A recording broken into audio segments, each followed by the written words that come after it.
67 വർഷം കട്ടുമുടിച്ച് കൊള്ളയടിച്ച് ഇവിടുത്തെ പാവപ്പെട്ട സാധാരണക്കാരൻ രക്തമൊഴുക്കി കുടിച്ച് ഈ നാട് നശിപ്പിച്ച രാഷ്ട്രീയക്കാരിൽ നിന്ന് കേരളത്തിലെ ജനങ്ങൾക്കൊരു മോചനം വേണമെന്ന് ദൈവം ആഗ്രഹിച്ചിട്ടുണ്ടായിരിക്കാം. അതാണ് 2020. പഞ്ചായത്ത് 2020 ഏൽപ്പിച്ചിട്ടുണ്ടെങ്കിൽ അത് ജനങ്ങൾക്ക് വേണ്ടിയിട്ടാണ്. അവിടെ കമ്മ്യൂണിസ്റ്റ് പാർട്ടിയില്ല, കോൺഗ്രസ് പാർട്ടിയില്ല, BJP ഇല്ല, 2020 ഇല്ല. പഞ്ചായത്തിൽ വരുന്ന ഓരോരുത്തർക്കും നീതി നടപ്പിലാക്കിയിരിക്കും, നീതി ലഭിച്ചിരിക്കും. ഇത്തവണ ചാലക്കുടിയിലും എറണാകുളത്തും 2020 MP-മാര് ജയിച്ചു കഴിഞ്ഞാൽ 2026 കേരളം ഭരിക്കുന്നത് 2020 ആയിരിക്കും.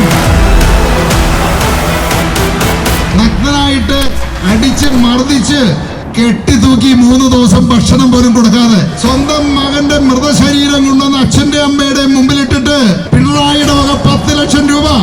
10 ലക്ഷം രൂപയാണോ നിങ്ങളുടെയും എന്റെയും മക്കളുടെ വില?